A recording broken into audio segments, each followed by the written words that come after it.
Hey guys, it's Bothersome Truth, and I'm here with, of course, myself, Emmanuel Morel, Daniel. Hi guys. And we also have a special guest today, Hayden Collins. Woo! Hi Hayden, how are you? People don't normally celebrate when I'm on the air, but I'm fine. First time for everything, sir. First time for everything. So, Hayden, tell us a little bit about yourself. Tell us about the radio program that you have. Okay, what we do, about 6 years ago, we started a radio program, and I say we. There's 8 high schools involved, and we have 11 universities involved.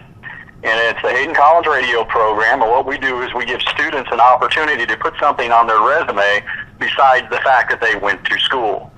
When a student comes to the radio show, they start off in the quality section, then they work the boards, then they produce their own segments, then they're on-air personalities, and by the time they leave, they have a full understanding of what it takes to put a show together, and in the process, learn how to do research, maintain current events, and develop their own opinions. We have Democrats, Independents, Libertarians, Green Party, Republican Party, and I don't want to indulge into how many people we have in different areas, but what happens is we all come to the table, and when we get done talking, the strangest thing happens. We come to an agreement.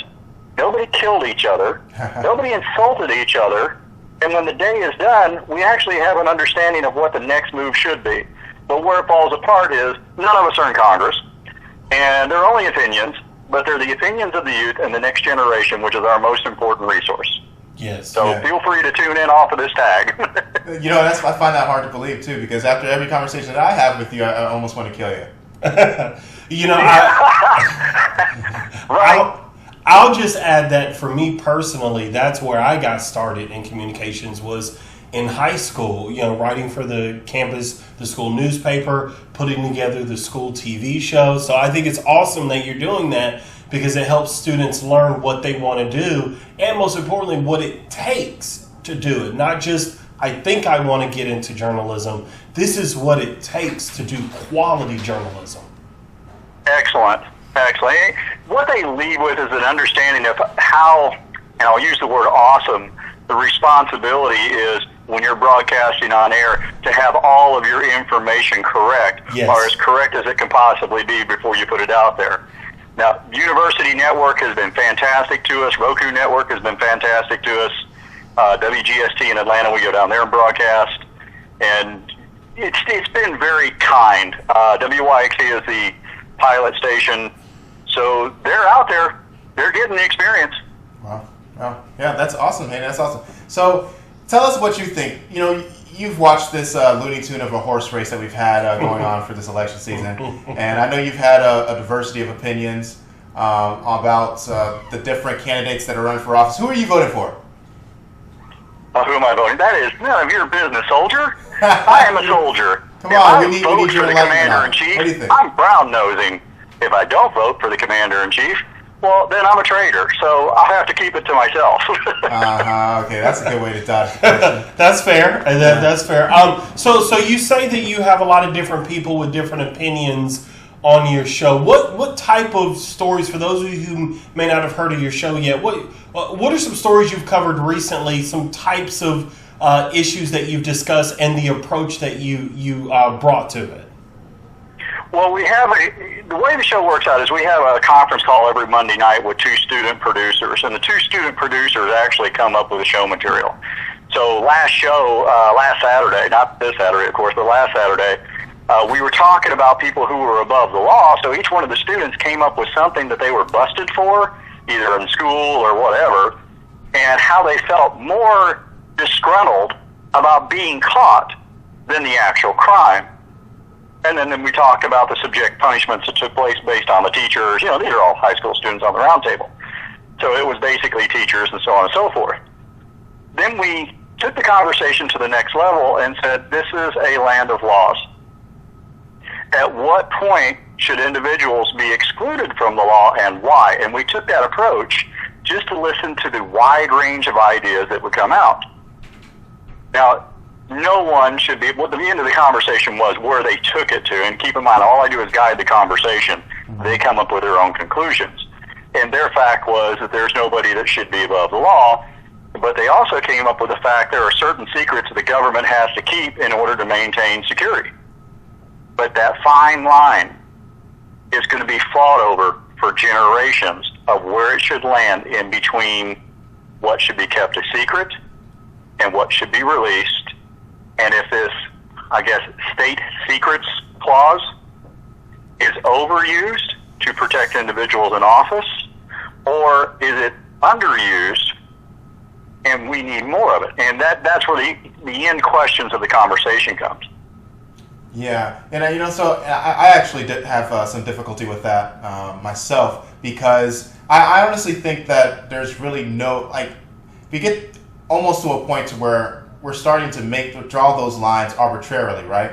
So what kind of information is necessary for the government to protect from us I sort of get into an Edward Snowden situation, right? Mm-hmm. To where we sort of feel like the information that government wants to protect from us is not necessarily for our well-being, but for the well-being of specific actors. For instance, you have the Hillary Clinton scandal and the emails that have been released by Guccifer 2.0, Guccifer, as well as WikiLeaks with Julian Assange. And of course, some people attribute the DNC leaks to the Russians. It really doesn't matter who caused the actual leak. What matters is what is being leaked, in my opinion. I think it's very important for us as a public, in order to be able to keep these government officials accountable, for us to know what they're doing.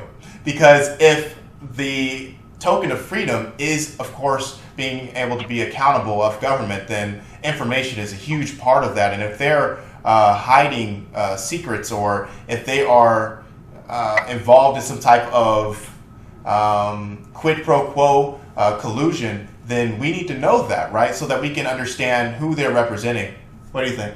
I would say that I love the way that Hayden said he did the discussion, where he allowed, even the framing of it is what can, with individuals, when you're not putting a party affiliation to it or an ideology affiliation to it, you're just saying individuals. And the way you guide the conversation so that students are making their own informed opinions, I think that's awesome, because this is a type of discussion, for example, that we don't need an authoritarian mindset. What we need are people who can make articulate arguments with facts and logic to substantiate their point. A good example of this, I had this debate with my father-in-law, who's a Marine, and I have my background in journalism, and we came at it from two different points. His point was the government has secrets that they can't tell us. I say that after the war in Iraq, we don't trust you, so you have to earn that trust back. But both of those arguments have weight. So I really like the way, Hayden, you are guiding that conversation with young people, because that's what we need more of. We need more people who can make an argument in the marketplace of ideas for what they believe in, versus people who blindly follow talking points. Yeah, I agree. And what you just brought up is probably the underlying program for the show, is we're trying to eliminate polarization. Yes. That's what we're trying to eliminate. Now, I was on GPB just a little while back, I guess for an hour. We were sitting back talking about the different options for eliminating polarization, and they brought up the conversation. And I know we wanted to talk about election stuff, so I'll throw this out there. Everybody got so tied up in the presidential election, but we've only had 2 new freshmen in Congress. Mm-hmm. And Congress is not going to change their polarization.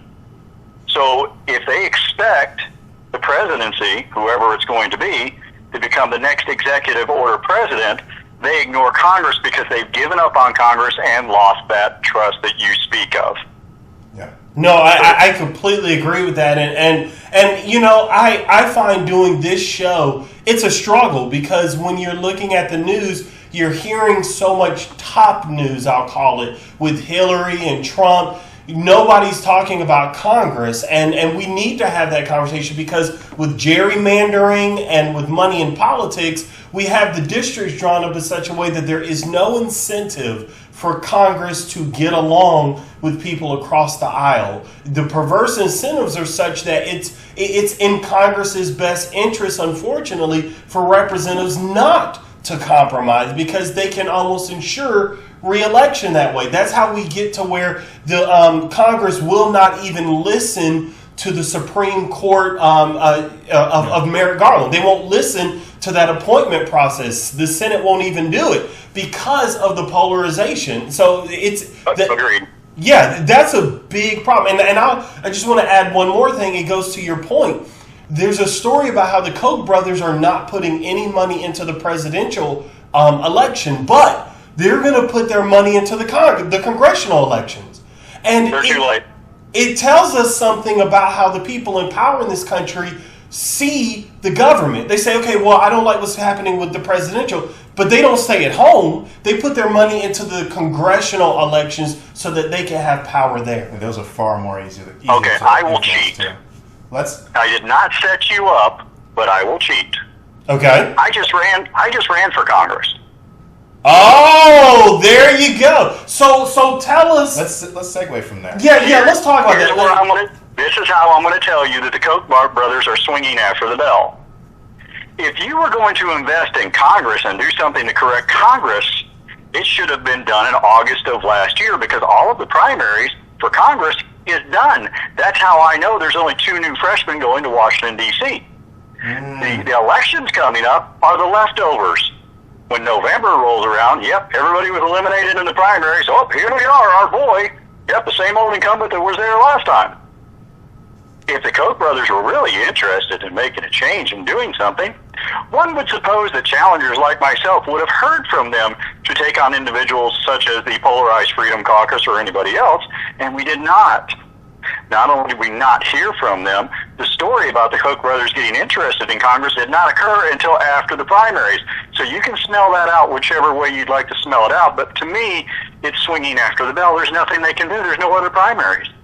The only candidates left are incumbents. So they're trying to make themselves look better, but there's only 2 new freshmen. That's a really good point, because with the Koch brothers, you always see that there's a motive there. You're interested in the truth and justice. So I guess I want to hear from you. How is that being played out overall in the playing field in politics today? When we look at these 2 campaigns from Hillary Clinton and Donald Trump. Okay, the first thing you have to understand is you guys cannot watch the news between now and November. You just have to turn it off. That's the first thing. Because the propaganda specialists that brought us through the Republican primary and the Democratic primary are what we used to call in the 80s, shock jocks. Mm-hmm. Okay? They would say anything to get a bigger audience, and yes, tune in and WKDQ while I puke all over the microphone. Okay, so those were shock jocks. They've taken shock jocking to a new level. Yes. Now, I understand ABC, NBC, all the rest of them. I've been on CNN so far. I've been on, ABC Downtown. I was in Philadelphia. They covered me in Philadelphia when I went up there for the Hermione. And then we also looked at Grants High School in Philadelphia because it was one of the poorest neighborhoods, especially out there near 52nd Street. We covered it all. It was fantastic. We were talking about education, but how much of that actually made it out? Well, none of it did. Because by the time our story was done and came out, somebody came out with a shock jock saying, isolate all Muslims from the United States. And it dominated the news cycle. Yes. For close to 72 hours. So when you look at Hillary and you look at Donald, don't look at them. Look at the individuals who are trying to dominate the news cycle. Yes. If they can play the press to get them to mention their names 3 times during a news segment, they don't have to buy ads that day. Yeah. That's a great point. Yeah, and that's actually how I've been arguing or how I've been debating this particular issue pertaining to Donald Trump and some of the obscenities that he's been saying just repeatedly is because he's jockeying for position, most importantly for media sound bites in order to be able to take up as much time in place of advertisement money, because we know that he doesn't have much campaign money. Yeah. But what he is able to do is he's able to take advantage of the media by just saying outrageous things and being able to be covered a significant portion of time just trying to unpackage the outrageous things that he's saying. I feel like the Clinton campaign is almost playing into that. So I almost am wondering why they would, like, if the media is aware that Donald Trump, for instance, insults the Khan family, or alludes to insulting the Khan family in order to receive a reciprocal benefit of getting airtime. Why do they play into that, Hayden? Cars. It's entertainment television. You go turn on the TV right now, and what you need to do is write down every advertisement in a 30-minute segment. This is what I do for the kids. This is how they learn to break down politics. This is for everybody listening as well. What you do is you turn on the news, you turn the sound down. You don't even read the screen. But you write down every commercial that comes on. You're going to see that everybody in the baby boomer generation can't have sex because they need a blue pill. And you're going to... No, you're absolutely right. It's farmers all over this thing, and I know I talk about it ad nauseum on the program, and I talk about it ad nauseum with Daniel. But all of this really does. I mean, almost every aspect of corruption that we have in government can be drawn back to 2 or 3 major corporate industries. And that's the pharmaceutical industry, who spends an abnormal amount of money, an obscene amount of money on advertisements that are played, of course, on the mainstream media. There's, of course, the prison industrial complex and the military industrial complex. All of those people have a dog in this, or a horse in this race. So now hold on. That goes back to the comment that once you buy a politician, you don't want to buy another one. Yeah, I agree. Okay. Okay, so you're watching the nightly news. Here's the assignment. You look at all the guys that are on there. Right after that, you go to Google. Oh, there you go. I'm sponsoring Google. Everybody, ding, ding, ding, sponsoring Google. Go to Google, type in the advertiser, and find out the parent company. And then all you've got to do, and I know this is a stretch for some people, but go look at their political donations, and you'll see who's sponsoring who. This is why I say you can look at MSNBC and say it's Democratic driven. You can look at NBC and see it's Democratic driven. Yeah. ABC and CBS, it's kind of a mix, but they're kind of left leaning. Yeah. Fox is so far right, it's scary. I think they're going to fall off the planet. And here recently, within the past 4 years since they changed the editors at CNN, they've become more of a centrist group. And you don't see so much of that on there. You see more human interest stories that follow between the sections of the commercials, actually. But they're selling. They're selling. So you're saying, okay, well, how does that affect this, Hayden? Well, you run for office one time. Let's say you run for Congress. I have a tad bit of experience in that. And you start trying to fundraise. And once you start trying to fundraise, you get to the point where you're out there making phone calls day and night. And you're calling individuals. Because you can't call corporations and say, hey, corporation, give me some money. What, are you going to get the admin at the front door, the security guy? You have to know them. But if you don't know those corporations, there's nobody to call. It's a tight-knit circle, yeah. Yeah, so when they say corporations are influencing the races, well, sometimes that's true, sometimes that's not. Because a lot of the corporations, and this is what I've learned, especially in these incumbent races, they did not get involved. Well, I think they definitely pick and choose, yeah. Well, okay, let's just say you work for one of them, and your job is to pick winners. And if you go out there and support a guy who's challenging an incumbent and he loses, you lose your job. That's a good point. So you're going to wait till the primaries are over, and then you're going to say, yeah, we selected the incumbent because he won the primaries. It's not because he's a good challenger. It's not because he's servicing the people. It's because that guy with the corporation wants to keep his job. It's that simple. That's a really he has good to pick point. Winners. The PACs have to pick winners. It reminds me of a passage, an enlightening passage of The Audacity of Hope by Barack Obama. And in the passage, Barack Obama kind of tells this story of how money in politics corrupts, and he explains how it happens in a slow way. But that's one of the things he brings up. He says, when you're a new representative, you kind of have some excitement behind you because you're new. But then he said you have to make all these calls and you have to reach out to all these people. You have to get money all the time. It's easier to sit down with the corporation representatives and they write you those big checks and you spend so much time with them that their values become your values. And over time, you're not fighting for the things you fought for initially. You're fighting for the things that they care about. And I find it ironic that Obama wrote this because when people say, "Oh, money in politics doesn't influence, it doesn't affect us," well, that's not what a president has said. So when you bring that up, I think it's important people understand how the sausage is made, because I think there's a lot of fantasy out there. There's a lot of belief that these people care about us, and we've said it on our show. They don't care about us. They care about themselves. They care about their interests, and you have to make them care about your interests through protest, through grassroots, through activism, so that they are forced and find it that it's better in their interest to acquiesce than it is to ignore you. Add one more line to that, and then I want to talk about Barack Obama for a moment. But here's the line you add to that. We have 2 congressmen in the state of Georgia that have 12 to 14 member staffs. And I'm only bringing this up as a sample because there's a bunch of them out there that don't do this. But on the one staff, they're all family members. On the other staff, they're 90% family members. You mean to tell me there's nobody in the state of Georgia qualified enough to represent us other than family members, including an 18-year-old? That's a good point. Yes. If they lose that seat, they lose all of their income, and their families lose all that income. Wow. Okay? Right, think about that. So all you got to do is search employees of congressional seats, and you're going to find out that on average it's 40% or more. There's not one up there from the state of Georgia. Wait, I can't. Oh, geez, I just lied. I got to take that back. There's 2 up there from the state of Georgia that are 10%. They hired their wives as consultants for dress and make sure they got the right suits on. But the rest of them are really high. Now, Barack Obama. Had a conversation about Barack Obama yesterday. I was on the air.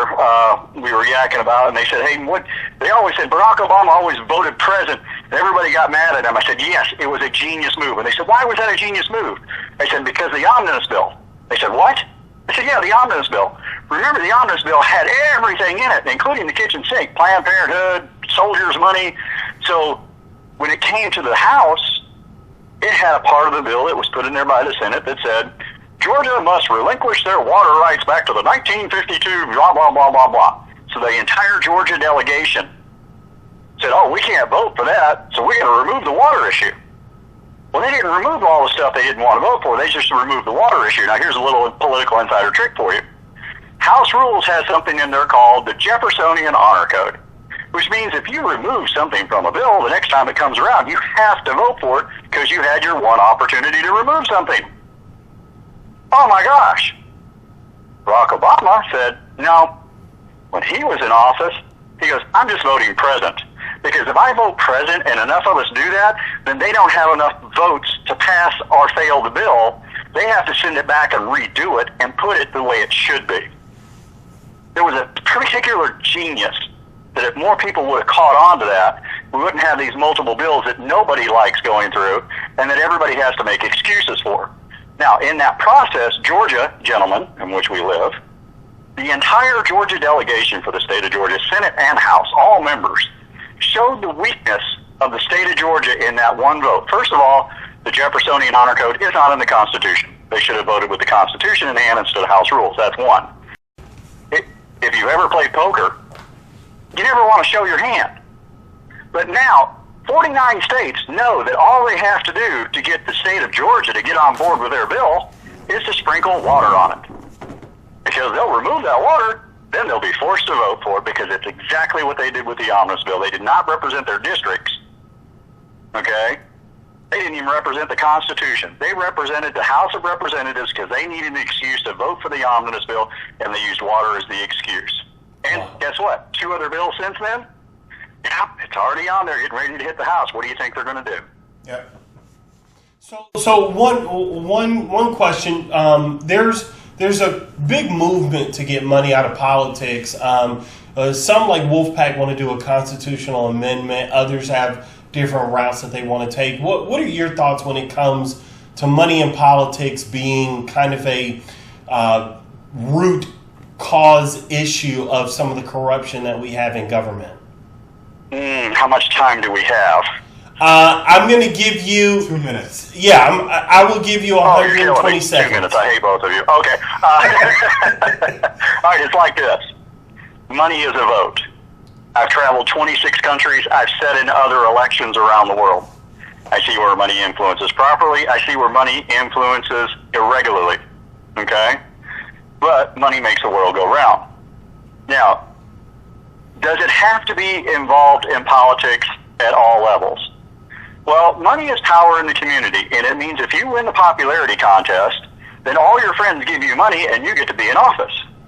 Well, there's not much different from that, because if you look at the electoral votes, the people that voted this last election, we had in some areas in the state of Georgia a 6% voter turnout, and other areas a 13% voter turnout. It worked out to be about 11%. So you're taking money from 11% of the population, you're running for office, and 11% of the population is actually voting, and you're representing 100% of the population. They've lost trust. It does not matter if money's in politics or not. They have lost trust. This is the reason why you had a 52% voter turnout for the presidential primaries. They have not lost trust in the presidency. This is a maturity thing. We've come to the point to where representatives were not paid at all at one time, where they had to use their influence to receive money to stay in office by working with corporations. Then we got tired of that in the early 1900s or the late 1800s and lost that out. And we changed it to the point where we were paying our elected officials. And then we got to the point where we had to pay our elected officials enough to where we felt they could not be bribed. Now we're having to pay our elected officials and watch them run around and beg for money from corporations and everybody else to stay in office. The next iteration of this maturity in politics will be to the point to where what was that book? All right, there was a book. I'm sorry, and I'm running out of time. But it was driven to the point to where you had political town hall meetings that were structured by the local municipalities and by the states, and that was your only option to campaign. You only were allowed to send out so many flyers, you were allowed to do so many commercials, and you got to pick and choose what you wanted to do. But after that, you can't do any more. That's just like a chessboard. You got so many pieces, you got so many ways to use it, and it doesn't matter how much money you get, those are the only things you can do. So if you eliminate that part of the money process and not attack the money, but attack the campaign process on what a candidate can and cannot do, that in itself will create a cancer on the money side and will cause most of it to go away. But with it goes the influence. So that's about 2 minutes, gentlemen. Yeah. That was good. That's a new way of looking at it that I hadn't considered before. Why don't you go ahead and I can't take credit for it. It came up on the round table, gentlemen. I cannot take credit for that. That came from 6 high school students and 2 college students sitting around on the round table on the show, and it just flowed right out of them. Well, if only we could get them to run CNN. Tell everybody where you are in the world, where they can find you. It's really easy. Hayden at HaydenCollins.org. Our show runs on Roku Network, runs on University Networks. And if you'd like to catch the show a day after it's done, we even put it up on YouTube for free. And all you got to do is go to Hayden at HaydenCollins.org, click on the YouTube link. You can see it. We have an open Facebook page. You'll see some of the interns reporting on there. Currently, we have an intern in Turkey reporting from Turkey. We have one in Geneva reporting from Geneva on the Brussels conference. We have one in Hawaii, one in Alaska, Arizona, New Mexico, North Georgia Military Academy, Kennesaw State University, Georgia State University, Georgia Tech, and a few others that are mixed in there along with 8 high schools.